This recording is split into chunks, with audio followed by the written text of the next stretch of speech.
Bronxialit 2 yoshgacha bo'lgan bolalarda uchraydi.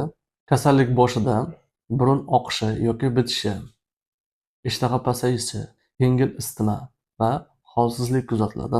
2-3 kundan keyin esa kasallikning asosiy davri boshlanadi. Nafas olish qiyinlashadi.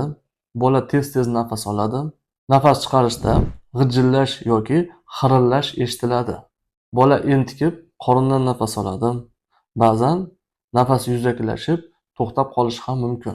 Og'ir holatlarda sianozlar, og'iz lab uchburchagidagi tirnoqlardagi ko'karishlar yuzaga keladi. Nafas olish soni 60 tadan ortadi. Ishtaha butunlay yo'qoladi. Suv-tuz balansi buziladi. Auskultativ eshitib ko'rilganda butun o'pka maydoni bo'ylab xirillashlar, krepitatsiyalar, ya'ni mayda pufakchalar eshitiladi.